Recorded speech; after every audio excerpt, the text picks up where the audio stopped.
what's going on, everybody? Happy Sunday, and welcome to episode 5 of the PITSTOP PALS as we recap the Emilia Romagna Grand Prix. I screwed that up so many times, but Gager, what's up, buddy? How was your morning, my man? How was the viewing experience this time around?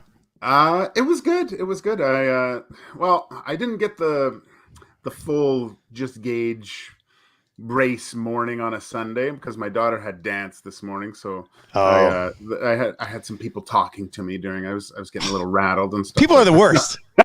No, but it was fine. I got all set up, got cozy, babysitting my dog, my brother-in-law's dog. So he cuddled up to me, and he watched the race too. So it was an enjoyable Sunday. I had a smile the whole time. It was perfect for me. My wife's out of town this weekend, so it's just me and the kids, and I had the alarm set for 6:55. I'm laying in bed, and the alarm goes off. I just roll over. I had my iPad in bed already. I roll over, 7 o'clock, F1 TV. I literally saw as they pulled away for the formation lap. I was like, perfect. And then Marshall comes climbing over, and we cuddled and watched the first chunk of the race, and then went downstairs and watched the rest of it. And I mean, there's a lot of things to discuss. Show the people Gager's mini board of content. Where's that thing? So I've got lots to discuss. I also got. I have to shout out to Jerry Mancini from on Twitter. He's kind of getting into my DMs, and obviously me too. He sent a bunch of questions today. I know, Jerry. He sent a bunch of questions. So thanks, Jerry. And you know what? I think Jerry said he's been an F1 fan for a long time, and obviously I haven't been, but I think got a few noobs on the scene. Yeah, but I some of the things that he mentioned to talk about, I did have written down on the board. So obviously I know what I'm talking about, Dusty.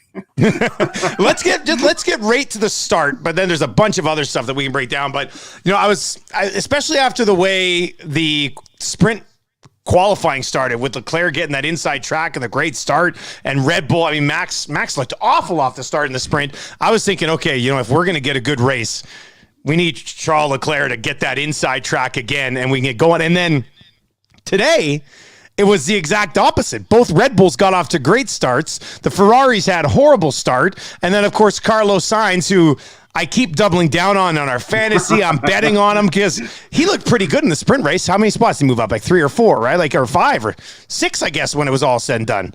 Yeah. So that was frustrating to see because I thought Carlos Sainz was going to be able to do some damage today. And for Ferrari being there in their own background to have that type of start, buddy, when you get to go to an event like that and then you see Carlos Sainz go on the first lap, it must have just been so deflating for everybody.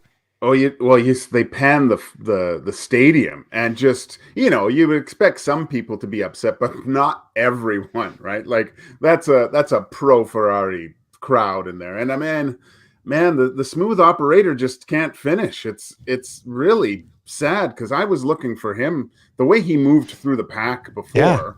Yeah. I was looking for him to, and again in my pool, I've got him in my pool, and he's costing me points here, and he's going to have to pull up his bootstraps if he wants to stay on my team here. I don't know what to do. Well, everybody keeps saying, they're like, oh, Carlos Sainz might have the fastest car in the whole circuit. And I'm like, damn it, man.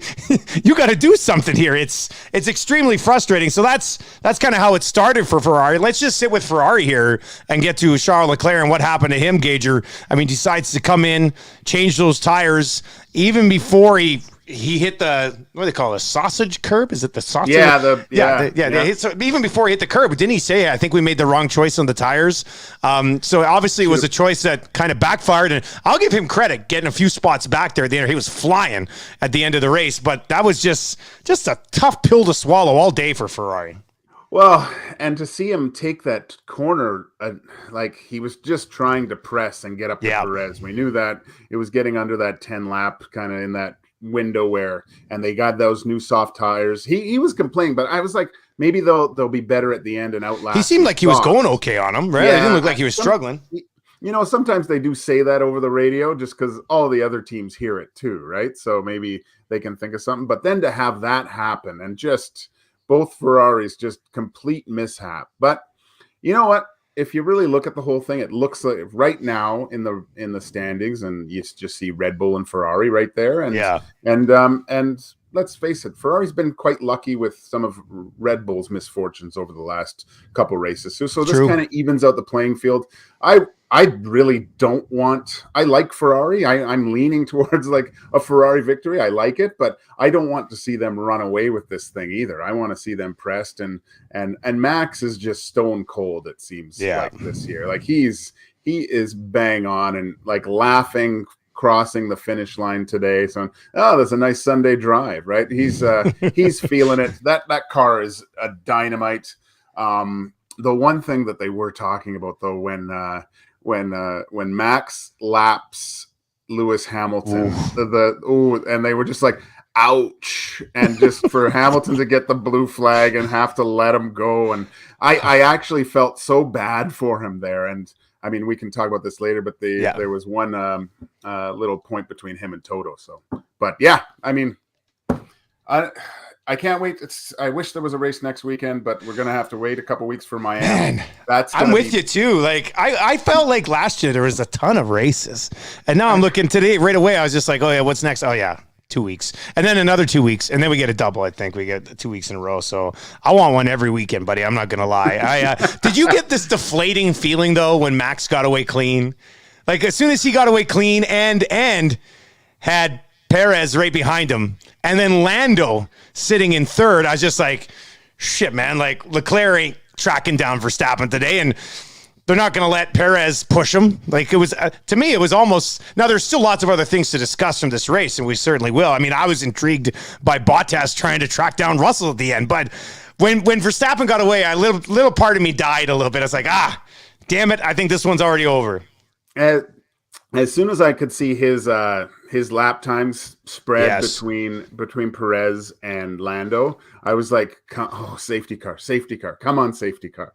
But man, he just pulled away from the pack. It was on rails for him this weekend. It was kind of sad. I wanted a little bit more of a tussle and stuff, because I mean, for Charles to get past Lando and then probably have to battle Perez, Verstappen was just way too far ahead. By that point, it would have been over anyway. But I think one of the biggest things about it was Bottas going back at Mercedes with.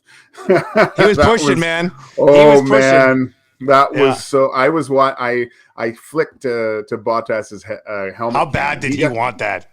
Oh man. And you know what? Like we were texting before, Dusty, and about opening the DRS early. And I was getting all kind of pissed about, because the broadcasters were talking about, why aren't they doing this? Why aren't they doing this? And then listening to Seb Vettel say after the race, he was completely on board with it. It wasn't safe enough. There were still some corners that were quite damp, and so I mean, I'm sure he knows a lot more about. He's been around a bit.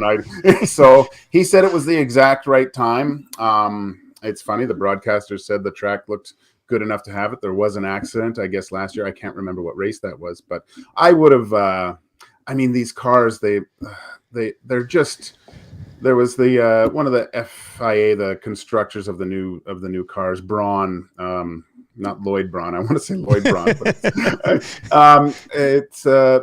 he says they're not fast cars, they're racing cars. And they were so pleased with how the sprint went and just how close these cars can get up on one another. And I mean, there was only one DRS zone on this track. Yeah, too, so that's why it was so frustrating. I mean, there was really not many other areas to pass, right? So you're waiting for them to get going. And finally, they opened it right after I texted you. I think it kind of opened up shortly after, and it helped a little bit, but even then, I mean, it wasn't like that DRS zone was allowing a lot of guys to blow by. There's a few times when you thought the better car was in behind and still couldn't get by, even with the DRS in those situations. So that was a little strange. And you know what? Talking about the safety, can you imagine sitting in one of those cars off that start, and there is just mist everywhere? Like as soon as I saw it, when they had the shot from the front, and you just saw the mist go up, and you couldn't see any of the cars, I was just like, how the hell are you driving in that? And then, I mean, you hop on and you take a look at some of the cams, and it's not as bad as it looks, but it's still insane. it's great, like to just like watching the start and seeing Max like aim his car, and then I forget which camera. I think I went to Lando's camera, and it was like just this waterfall right off the hop, like, and all that spray, and just to navigate that first corner was amazing. That it's unbelievable what these guys can do in an automobile. Like, you really get to see the actual skill they possess on what they can do with these things. Because man, that's amazing. That was just amazing. I'm still looking at I was upset because I didn't take Alonso in my pool, because he's been pushing quite well, and then I'm glad I didn't, actually. But that's 2 races for him too, where the car's kind of cacked out on, because that Alpine car looks good, man. I'd like to see them where they're going to be at the end of a race where something goes well for them. I think they're going to be right there too. I've been riding with both Red Bulls, both Ferraris, and then I slid Magnussen in this week, and Magnussen had an okay, like I knew he's going to fall down a little bit. He didn't fall as far as, that would have been devastating for Haas, but it just seems like he does very well in qualifying. Then you get to the race, and it's just a matter of time till they slowly kind of work their way past Magnussen. Is that not kind of, he seems like a placeholder for every 30 laps, and then somebody else slides in and takes that spot. Yeah, he's like a pace car. He's just keeping pretty pace much up for a little bit. Yeah. So I mean, I think there's, he is a little bit aggressive off the top, right? Like, he's trying to gain those spots, and I think he just gets, and it's the same with the 2 Ferrari drivers. Like, Leclerc made a mistake because he was pushing too hard, and they were even talking about him last race going for that point. Like, what was the, are you siding on the side of danger too much there? Is it safer to do something that just to stay safe and get those points, right? I mean, if he stays where he's at and just drives a little bit more cautious, like, there's still some time left there. Yeah, he probably gets closer to Perez and can battle for that second spot. And probably could take a run at him over the few couple last laps there, right? Like, yeah. And I mean, Carlos, the last race, just a little bit too hot going into that one corner and having to go wide, and goes into the gravel again. He's got to let that car go into the gravel and just let it settle, and get then all the way through there. Yeah, and then because he starts spitting up rocks and he can't get out. So, but man, that sucks for him. You can see the look on his face going back in the paddock. That's the equivalent of getting pulled as a goalie, like that walk of shame down the paddock. That looks horrible. Early in a game too. That's even worse. Well, let's talk about Sainz for a second, and then maybe we'll get to what's the developing stories with Mercedes and anything else on the mini board of content over there. Carlos Sainz, I mean, they kind of laid it out nicely. Here you are, Ferrari's, homestead. You get your 2-year deal. Things didn't obviously go well originally. You work your way up through the sprint. You put yourself into contention, and then you're out right away into this race. Like, if you're Carlos Sainz, what a week. I mean, that's absolutely incredible. And I was talking about it with Hirani on my show Thursday morning. I guess Carlos Sainz wanted more than a 2-year deal, and they only wanted to give him a 1-year deal. And everybody in the world seems to assume that they're just kind of holding that seat for Schumacher. But I'm watching young Schumacher right now, and he's all over the place. Like, there's no way they could have given that seat to Schumacher next year. I'm not sure he would have been ready for it 2 years from now. So I think Sainz and Ferrari on a 2-year deal is kind of perfect for. I mean, I'm sure if you're Sainz, you wanted more, but all in all, I think that's a pretty good deal overall for both of those sides. That didn't make sense when I heard them say that Schumacher's a shoo-in for that seat, right? Like, it just legacy spot, right? Yeah, pretty much. I mean, good for. I mean, that's why Gunther signed him, is because for advertising and stuff. That is exactly why he signed him, right?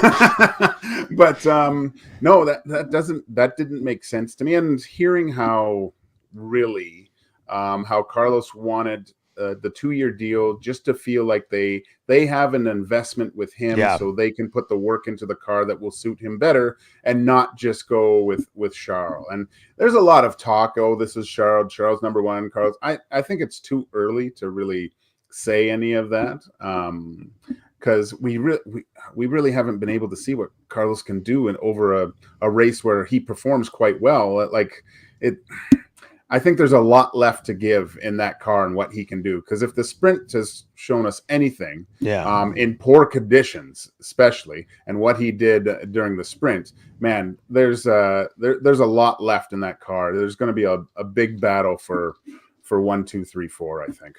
Yeah, Sonny, he just needs to stay on the track, and I think you're going to see, patience. Right, once again, kind of what we saw with Leclerc today. Like, as of right now, I'm pretty sure this is up to date. Yeah, it's up to date. Charles Leclerc, 86 points. Verstappen, 59.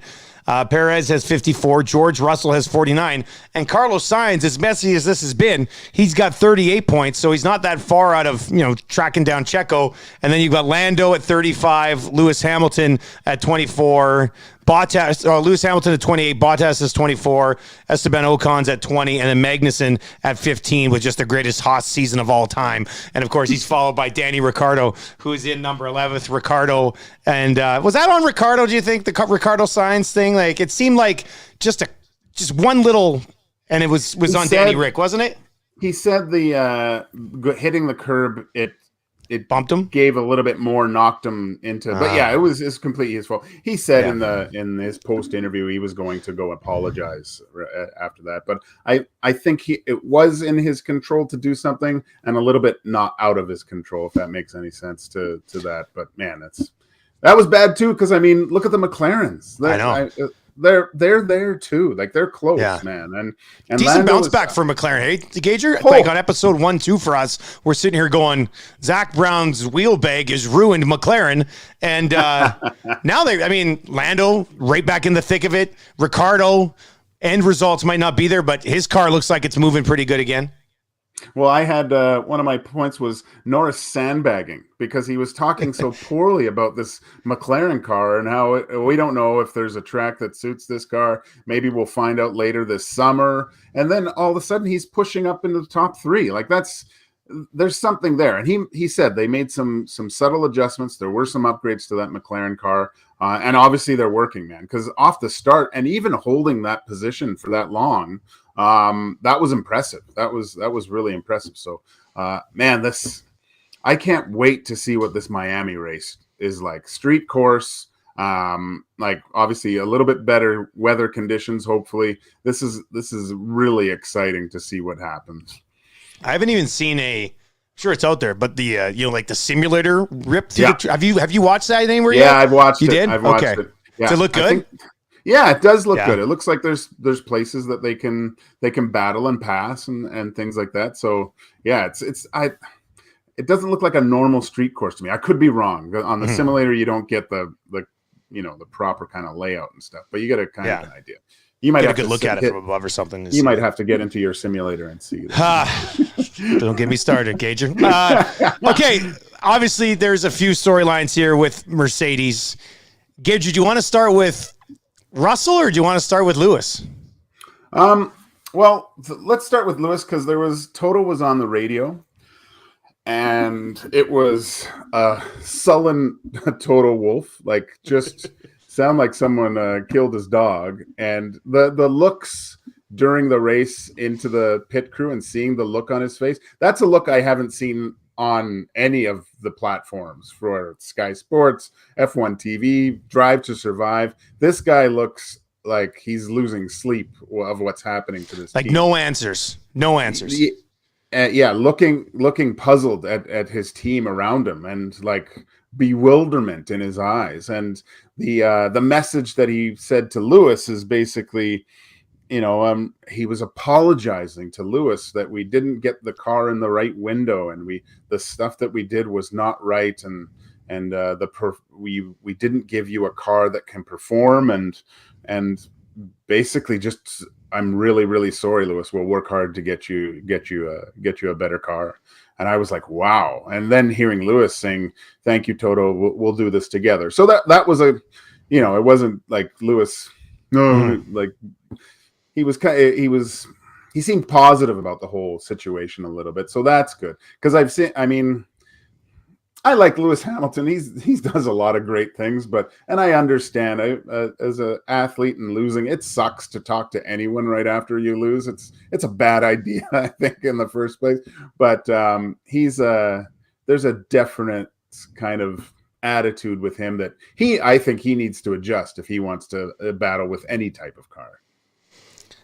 Nico Rosberg was all over him. He's just like, yeah, oh yeah, I mean, looked like a dude with a grudge. Like he was all over him. Like he was trying to get Russell to throw him under the bus. He was hard on Lewis today. And I was thinking about this. Like, so everybody says, Russell and Lewis, they're driving the same car. I mean, look at Russell's able to keep himself in the mix. What's happening with Lewis Hamilton?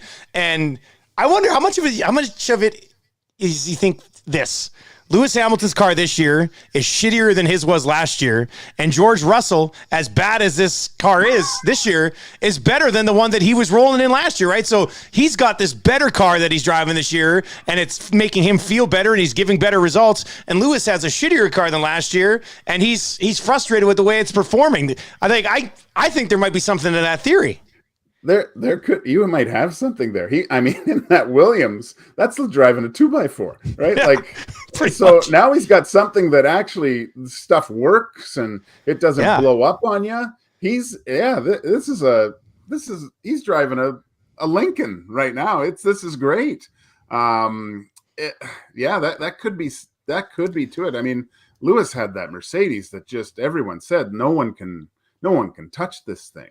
It's a beast, but now you see it with maybe Russell can just do something better with a car that can't perform that well. So he might have that skill set, or Lewis might have had that skill set earlier on in his career. He's got to find that back. The other thing I think we should talk about is the pit stop times of the Red Bull team. Dusty, those what is it, 2.2 or it was a 2.2, I think, yeah. And that was a difference maker at a certain point of the race, right? To get those guys out like that, and just to have that in your back pocket, that you're just, I think it was, Bottas got stuck in there for like 10 seconds. And this track, I guess, was the most important to have really good pit stop times, because I think it was a 30-second pit stop with the length of the lane and the 80-kilometer-an-hour limit, right? So, they talk about the Red Bull pit stop teams just being on another level. That's something that I think that other teams could try to get closer to, because it seems like Red Bull just blows all these guys out of the water. And I don't know. That's what our friend on Twitter was talking about today, and I kind of looked into it a little bit, and I go, that is a massive difference in timing to get those tenths of a second in a race that can make the difference of a car being in DRS and not being in DRS, right? So kudos to Red Bull on their pit stop times. That was a masterful job. That's what's cool about this sport. It's not just about a car going fast. It's a whole team and a lot of moving parts, and they all have to be at the top level to perform. Here's 2.2 seconds. I'm going to start it on my phone and stop it. This is how quickly they get through a pit stop, okay? 2.2 seconds. Here we go. Done. That's incredible, buddy. Absolutely ridiculous. That's ridiculous how fast they are. Yeah. And then the car just taking off. It's perfect. It's perfection. The Red Bull pit stops are perfection. A couple other things that I had. Nice drive for Tsunoda today.